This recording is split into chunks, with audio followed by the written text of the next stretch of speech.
boa noite. Você acompanha a partir de agora o Jornal da Justiça. No Brasil, a cada 4 minutos, uma mulher é agredida.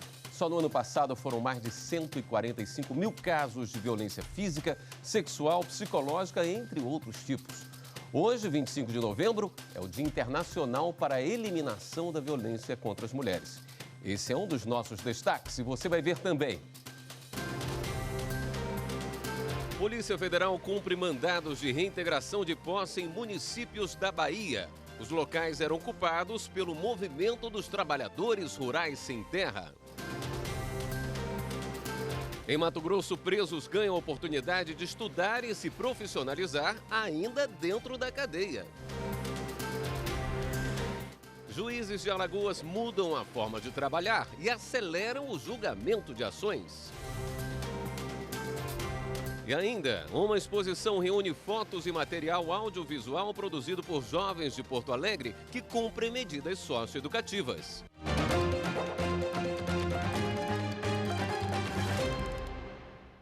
25 de novembro é o Dia Internacional para a Eliminação da Violência contra as Mulheres. A data, criada pela Organização das Nações Unidas há 20 anos, também marca o início da campanha 16 Dias de Ativismo pelo Fim da Violência contra as Mulheres. Em Brasília, um ato marcou a data. 1.206 cruzes foram espalhadas na esplanada dos ministérios. Elas representam cada mulher que foi vítima de feminicídio no país em 2018, segundo o Anuário Brasileiro de Segurança Pública, edição 2019. Entre 2016 e 2017, cresceu 5,4% o número de mulheres mortas no Brasil. Quase 30% dos casos aconteceram dentro de casa. O dado coloca o país no 5º lugar que mais mata mulheres, segundo as Nações Unidas. Em muitas situações, antes do feminicídio, essas mulheres já viviam um ciclo de violência. A grande questão quando se fala em violência contra as mulheres é como combatê-la. Especialistas têm apontado o trabalho como um importante instrumento para romper com essa situação, já que a dependência financeira faz com que muitas continuem vivendo com o agressor. A gente precisa romper com essa divisão sexual do trabalho. Então, o homem não pode mais achar que ele ajuda em casa. O homem é responsável, sim, igualmente 50% por todas as tarefas dentro de casa. E aí sim, a gente tem que criar as nossas próprias redes, as mulheres se empoderarem e aí partir para poder ocupar os espaços. A representante da ONU Mulheres no Brasil também reconhece a importância do trabalho para mudar a realidade de mulheres vítimas de violência. Por outro lado, aponta que há outro desafio: combater a violência que ocorre nas relações de trabalho. Quando essa mulher sai para a esfera pública e começa a participar de uma forma mais efetiva desses espaços, ela também sofre violência nesses espaços. É o que acontece com mulheres que estão na política ou que estão exercendo algum cargo do poder público, né, que sofrem violência política, e é o que acontece também no mercado de trabalho. A Polícia Federal cumpriu hoje mandados de reintegração de posse de 2 áreas em 2 cidades na Bahia. Os mandados foram expedidos pela Justiça Federal em favor da Codevasf, a Companhia de Desenvolvimento dos Vales do São Francisco e do Parnaíba. 3 acampamentos dos municípios baianos de Juazeiro e Casa Nova foram derrubados. Os mais de 1.700 hectares eram ocupados há 7 anos por integrantes do Movimento dos Trabalhadores Rurais Sem Terra. Segundo a Polícia Federal, a desocupação foi pacífica e a Codevasf disponibilizou ônibus e caminhões para levar as pessoas e os bens até o novo assentamento. O ministro Edson Fachin do Supremo Tribunal Federal enviou para a 13ª Vara Federal de Curitiba os autos do inquérito contra o ex-senador Edson Lobão. Ele é investigado pelos crimes de corrupção passiva e lavagem de dinheiro. O caso tem relação com as obras da usina hidrelétrica de Belo Monte, no Pará. Lobão teria recebido propina da construtora Camargo Corrêa, responsável pelo projeto de construção da usina. De acordo com a decisão, como o ex-senador perdeu o foro por prerrogativa de função, não cabe ao Supremo julgar e processar Edson Lobão. Em outra decisão, o ministro Edson Fachin do Supremo Tribunal Federal negou o pedido da defesa do ex-presidente Lula para suspender o julgamento do recurso contra a condenação dele no caso do sítio de Atibaia. Lula foi condenado em primeira instância a mais de 12 anos de prisão por corrupção passiva, ativa e lavagem de dinheiro. Os advogados recorreram da sentença e o julgamento do pedido de absolvição está marcado para a próxima quarta-feira. Para Fachin, o Supremo não pode julgar casos sem que eles tenham sido analisados primeiro por instâncias inferiores do Judiciário.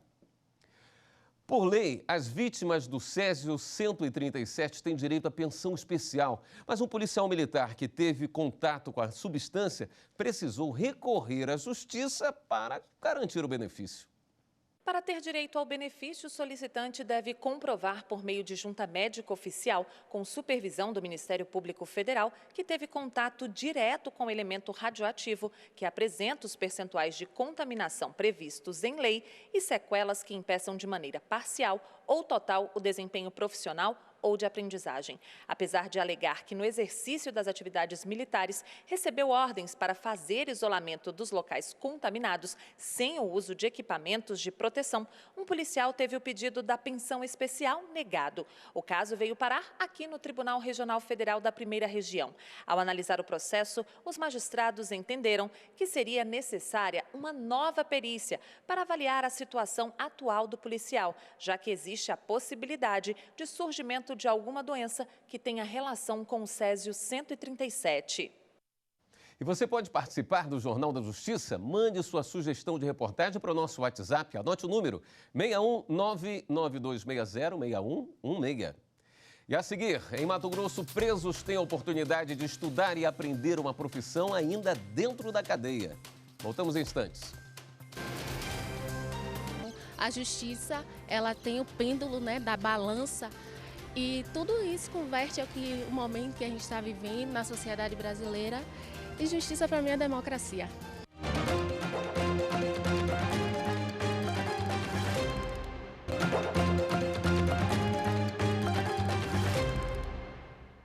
Em Mato Grosso, a cadeia pública de Nova Mutum, no norte do estado, oferece aos presos a oportunidade de trabalhar e também de estudar. Dos 12.500 reeducandos do sistema prisional de Mato Grosso, 117 estão na cadeia pública de Nova Mutum.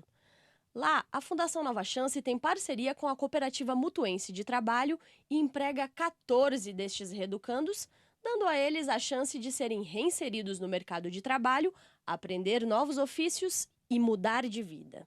Hoje estou aqui trabalhando, sou bem reconhecido, graças a Deus o pessoal me ajuda muito, tenho bastante confiança. Então, isso para mim é bom. O que a gente aprende, a gente não consegue esquecer, Sempre a gente vai correndo atrás daquilo que aprendeu, E então, isso, graças a Deus, Deus está me dando essa oportunidade de eu aprender essa nova função aqui de montagem, drobar peça, de tudo aqui dentro, A unidade de Nova Mutum tem 8 reeducandos realizando trabalhos dentro da cadeia e uma escola com 13 alunos. O José é um deles, está preso há 4 anos e foi justamente dentro da cadeia que ele conseguiu concluir o ensino fundamental. Sempre tinha vontade de estudar, mas não tinha oportunidade. Aí depois eu tive essa oportunidade, fiquei esses 2 anos e, se Deus quiser, agora eu quero terminar,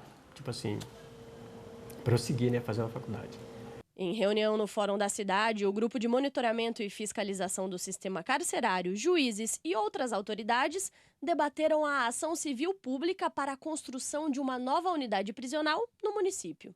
Onde a gente tem a possibilidade das fábricas já dentro da cadeia, do centro de ressocialização, para que a gente possa aí estar ampliando as oportunidades de trabalho. Porque acreditamos que a recuperação, a ressocialização dos nossos presos acontecerá através da educação, da profissionalização e da garantia de emprego. Querer ser alguém melhor, conviver a sociedade novamente, que as pessoas me enxergar com outros olhos, não olhar como elas me enxergavam antes, entendeu? Uma mudança de verdade, mudança verdadeira. Na Escola Judicial do Tribunal de Justiça de Minas Gerais, além das aulas teóricas, os novos juízes acompanham magistrados titulares em comarcas, no interior e na capital do estado. Vamos ver. Em Sabará, a juíza Verusca Rocha Maté de Lucas foi à casa de uma família para realizar uma audiência de interdição, já que o interditando não tinha condições físicas de ir até o fórum. O programa da Escola Judicial para a formação inicial desses novos juízes, ele está com uma nova formatação, que está bastante interessante, porque já traz a vivência, a experiência dos magistrados que são mais antigos, para eles não terem que passar, às vezes, por algum aperto, algum sufoco, alguma dificuldade. Então, eles já vivenciam isso. No mesmo dia, a juíza atendeu outra pessoa também fora da sala de audiências. Desta vez, ela foi até o estacionamento do fórum porque a jurisdicionada, já idosa, estava com dificuldades de se deslocar.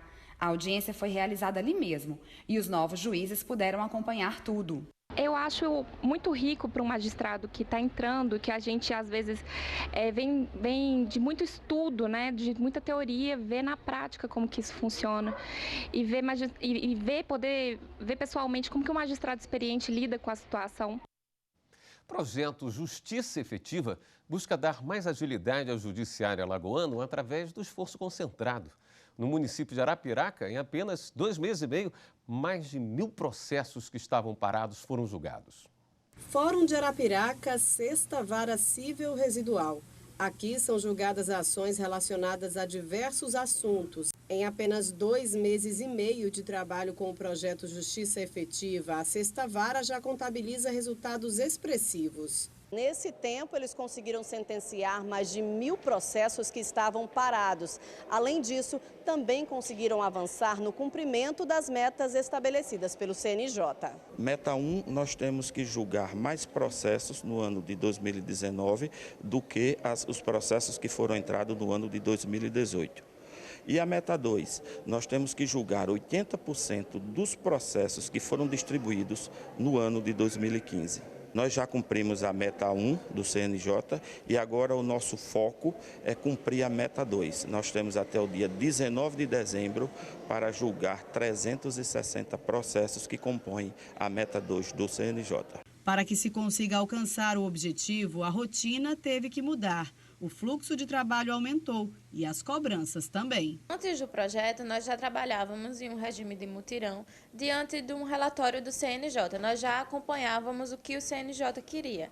Mas depois do projeto, nós já estamos mais direcionados. E as mudanças não foram sentidas apenas pelos servidores, mas também por quem precisa do atendimento da 6ª Vara. Acompanho sempre no sistema SAGE, inclusive processos, que eu sou advogado, que antigamente estava meio devagar, hoje está sério. Então, estou notando que a diferença está muito grande. De acordo com o coordenador do projeto, desembargador Domingos Neto, 9 unidades com maiores taxas de congestionamento de processos estão sendo atendidas e a intenção é ampliar esse número. Mesmo assim, a ideia criada em maio pelo Tribunal de Justiça já obteve resultados significativos para o judiciário alagoano. Uma forma que a gente já percebe, inclusive no tribunal, um número maior de processos distribuídos, que com certeza um dos fatores para a elevação dessa produtividade do primeiro grau é o projeto. Até 5 de dezembro, quem passar pelo Memorial do Judiciário em Porto Alegre vai poder ver a exposição Presença da Ausência, Sensibilização do Olhar. A iniciativa traz fotos e produções audiovisuais feitas por jovens que cumprem medidas socioeducativas na capital gaúcha. A produção fotográfica de 6 jovens atendidos pela FASE reúne 40 fotografias, um fotolivro, um conjunto de 5 postais, um mini documentário e um clipe fotográfico. Toda a produção foi apresentada ao público no Palácio da Justiça. As imagens foram feitas no local onde hoje se encontram apenas as ruínas do que um dia foi o Instituto Central de Menores, desativado desde 2002. O Imagens Faladas existe desde 2010, formado por fotógrafos profissionais e jovens da periferia.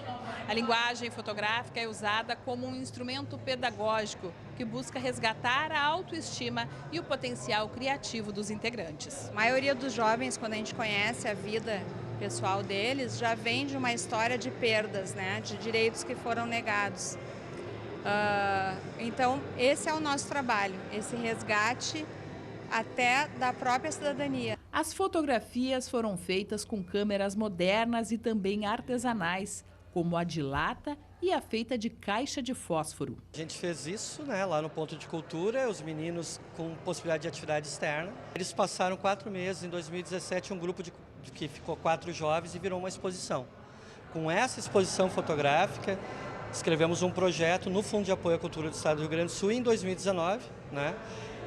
E desenvolvemos um segundo grupo de 6 e agora com a participação de uma menina. Cristiano é morador do bairro Cristal e integrante da turma inicial do projeto. Depois de aprender a fotografar, acabou ajudando a ensinar os jovens atendidos pela fase que participaram do curso. Foi uma alegria imensa compartilhar o que eu sei para os alunos. No primeiro dia eles ficaram timidados, aí no segundo foram soltando.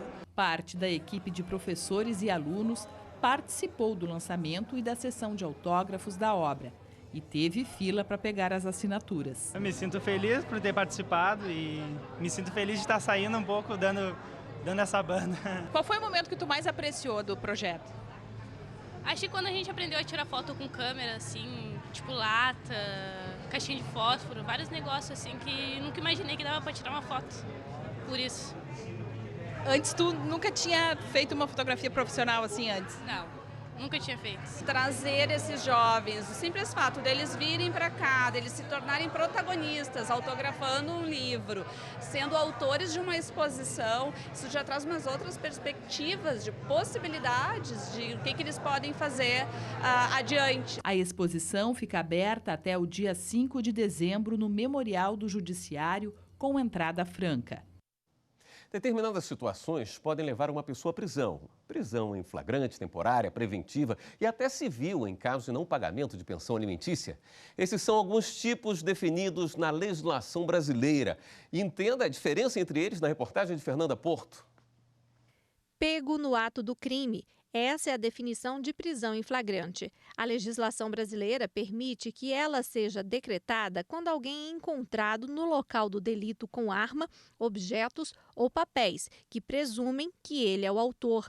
A prisão em flagrante não tem prazo definido por lei, diferentemente da prisão temporária. A temporária ela vai ocorrer em relação a alguns tipos que a lei pré-determina e ela tem um prazo definido, de 5 dias, podendo ser prorrogada. A prisão preventiva ela não tem um prazo específico, ela vai existir em decorrência da necessidade legal, da necessidade da investigação, da proibição que a pessoa continue, o acusado continue praticando novos delitos, se ele está prejudicando de alguma forma um específico ato de investigação, coagindo testemunhas, ou até mesmo por conta da garantia da ordem social. A prisão preventiva pode ser decretada tanto no inquérito policial quanto na ação penal. O juiz pode decretá-la de ofício, ou seja, sem que ninguém peça. Outra situação que pode resultar em prisão é pelo não pagamento de pensão alimentícia. Nós temos decisões internacionais que vedam a prisão civil por dívida. A exceção no nosso ordenamento jurídico é a prisão daquele que está devendo pensão alimentícia.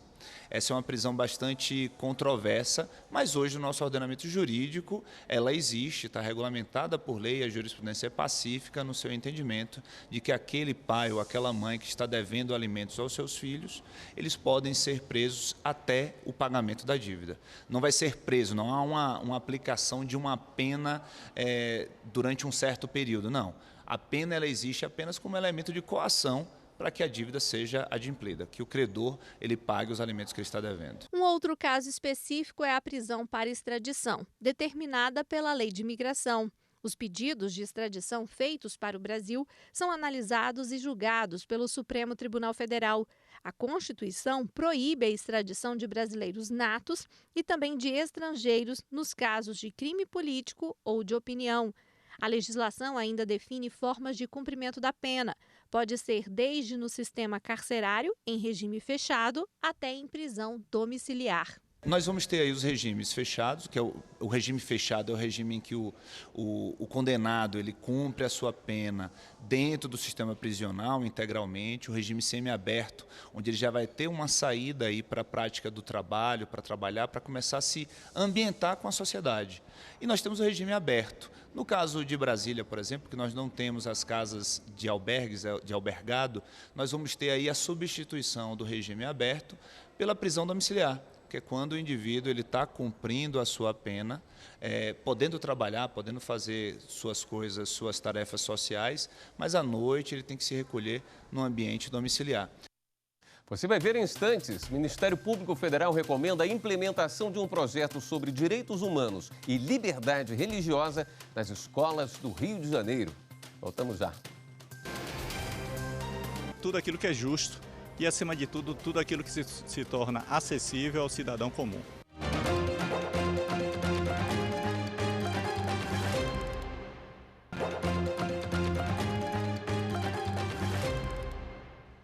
Pela lei, a residência em que mora uma família não pode ser penhorada. No entanto, para o Superior Tribunal de Justiça, não há proteção do bem familiar quando ocorre violação da boa-fé. O caso analisado pela Justiça Paranaense trata de uma negociação de dívida. Um empresário ofereceu o próprio imóvel como garantia na negociação de R$650 mil em dívidas e depois alegou que ele não poderia ser penhorado por constituir bem de família. A credora, por sua vez, afirmou que o empresário teria violado o princípio da boa-fé ao usar a proteção legal do imóvel só após a formalização da penhora e a realização de vários atos judiciais consecutivos para tirar o bem do devedor. O Tribunal de Justiça do Paraná afastou a impenhorabilidade porque o empresário violou a boa-fé objetiva.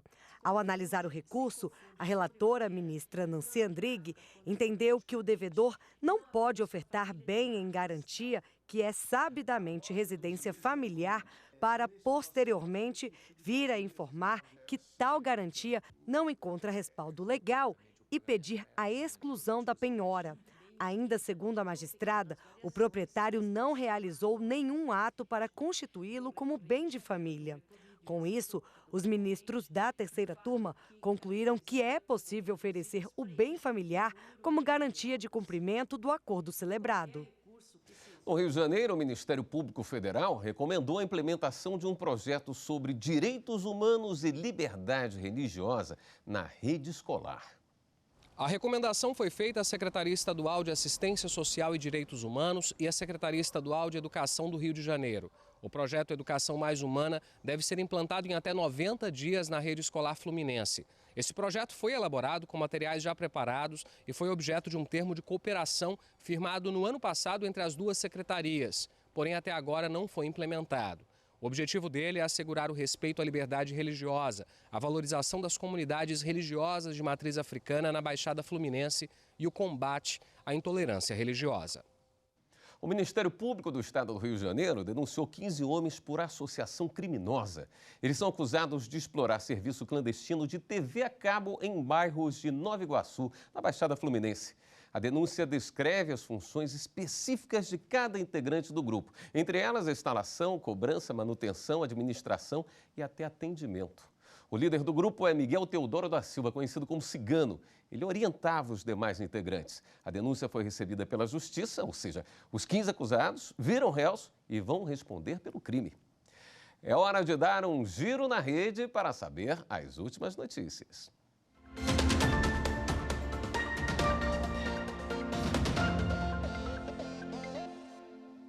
Vamos então até a redação do Jornal da Justiça falar com a repórter Fernanda Porto, que tem as informações. Fernanda, boa noite. Boa noite, William. Boa noite a todos. Vamos começar o giro de hoje com uma decisão do plenário virtual do Supremo Tribunal Federal. Por maioria de votos, foi decretada a inconstitucionalidade de lei do estado de Rondônia, que proibia a cobrança de ICMS de igrejas. A lei impedia a cobrança do ICMS, imposto sobre circulação de mercadorias e serviços, das contas de luz, água, telefone e gás. O entendimento é que a isenção deve seguir os critérios tributários definidos na Constituição. Ainda falando sobre o Supremo, a ministra Carmen Lúcia julgou inviável o pedido de transferência de presídio de Lorinaldo Gomes Flor. Lori, como é conhecido, foi condenado a 118 anos de prisão por ser apontado como um dos líderes do PCC. Ele está preso em uma unidade de segurança máxima em São Paulo e buscava o retorno para a penitenciária de Porto Velho, em Rondônia. Mudando de assunto, amanhã será julgado pelo Tribunal Superior Eleitoral o uso de assinaturas eletrônicas para a formação de partido político. O caso já tramitava na corte, mas ganhou repercussão após o anúncio de intenção do presidente Jair Bolsonaro de criar uma nova legenda, Aliança pelo Brasil. O giro fica por aqui. Você em casa, se quiser rever alguma de nossas reportagens, é só acessar nosso canal no YouTube. Digita lá, TV Justiça Oficial. William. Obrigado, Fernanda. O Jornal da Justiça termina aqui. Muito obrigado pela sua companhia e a gente reforça o convite. Mande sua sugestão de reportagem para o nosso WhatsApp. Nosso número, 619-9260-6116. Uma ótima noite para você. Até amanhã.